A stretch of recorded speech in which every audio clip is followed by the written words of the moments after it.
Hi, I'm Steve Flanagan, and I'm going to tie a spoon using a new Flexible Tuffleye product that makes the spoon somewhat flexible. So we'll go through and first tie everything onto the hook that we need to tie on the hook. All I'm going to do here is just coat the hook with thread and then wrap back almost to the midpoint. And there's going to be no frame on this spoon, so I do want to put a small piece of monofilament on here to act almost like a piece of rebar when you build a slab for a driveway or for a house or something. And so what I'll do is I'll put it on there and then I'll push it through and make sure that it's relatively even.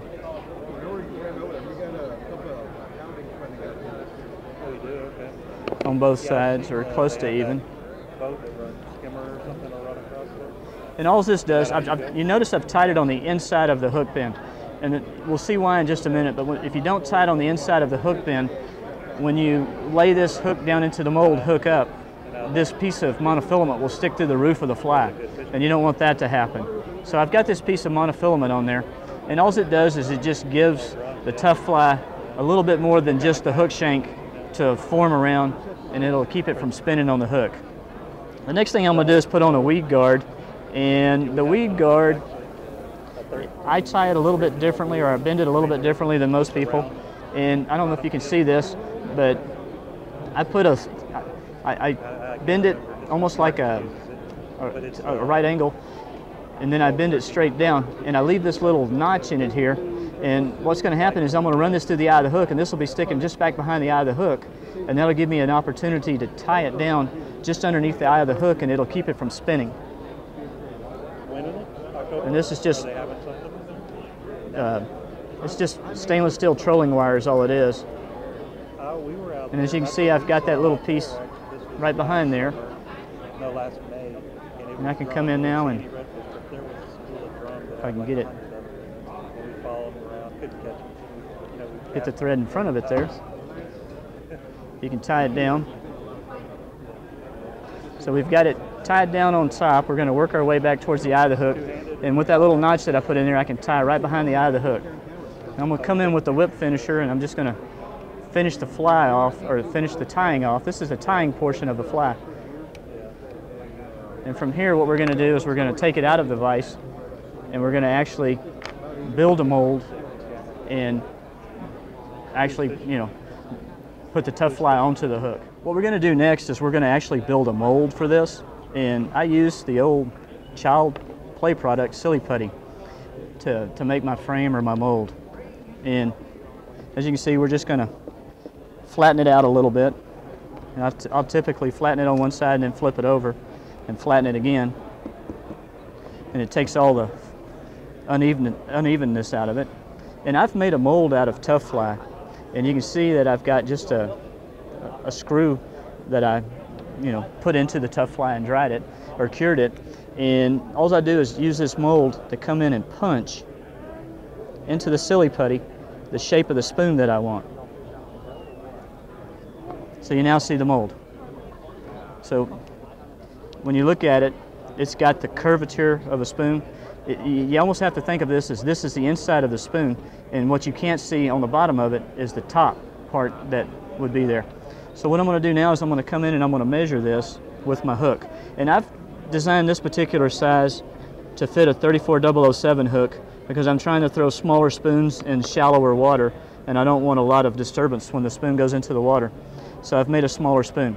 So what I've done is I've measured where the hook's going to sit in it, and the reason why I pushed the eye of the hook down into the Silly Putty is I want the hook to be part of the structure of the fly. And the Tuffleye is going to coat the hook shank, and it's going to come all the way around just behind the eye of the hook. And the eye of the hook will actually stick out through the body of the fly so that you don't end up with a fly that has a real large lump right where the eye of the hook is. It'll be relatively smooth. It doesn't capture grass or anything like that when you're in the water fishing. It's just a little bit smoother and easier to finish out. This is Tufflex. It's a flexible Tuffleye product.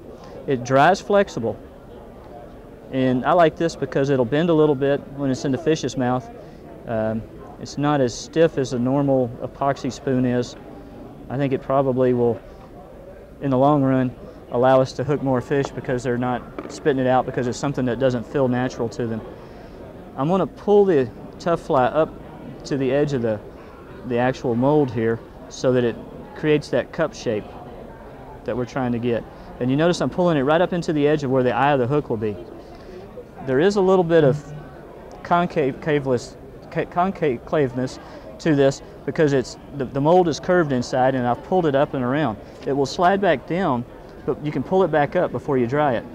What I'll do now is I'll just push the hook in there, and as you can see, it's sitting on top of the material.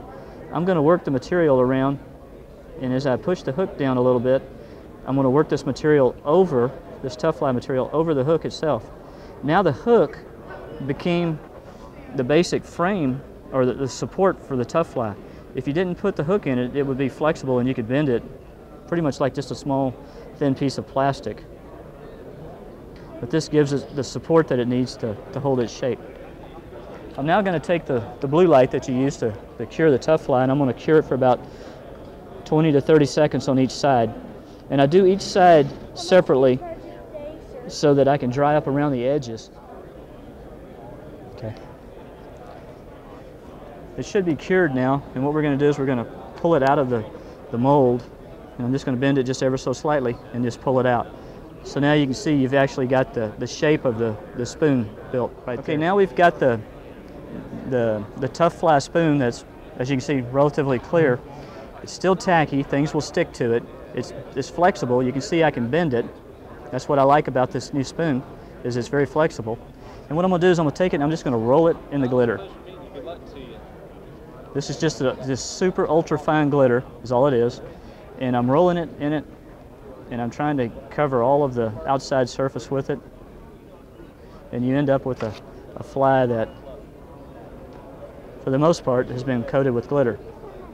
You'll have to come in and take your fingers and hit the edges where it didn't stick, but you can come in and you can finish it off fairly well, get it all on there. I even take it a step further and I'll come in and roll it, or I'll actually get it on my finger and I'll touch it to the bottom of the fly. It just gives it a little bit more flash. If it didn't have flash on top, then it'll have flash on the bottom, and it just reflects from all directions at that point. As you can see, we've got the spoon back in the vise now, and what I'm going to do is one final step, and I'm going to go in and I'm going to actually coat it with some Sally Hansen's Hard as Nails with nylon, and basically what this does is it just locks the glitter in place. And you can't really brush this around when you first put it on because you'll drag the glitter around and you'll actually knock it off the fly. It sticks, but it doesn't stick well enough to keep from getting knocked off. So what this coat of Sally Hansen's does is it just locks it in place, and it completes the shine on it.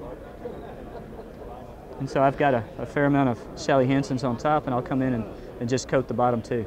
If you use the Sally Hansen's with nylon in it, it's flexible, and you don't lose the flexibleness of the Flexible Tuffleye that I'm using for this fly. So you end up with a fly that will bend, and you can twist it and do different things to it, and it won't hurt it. And that is the soft spoon.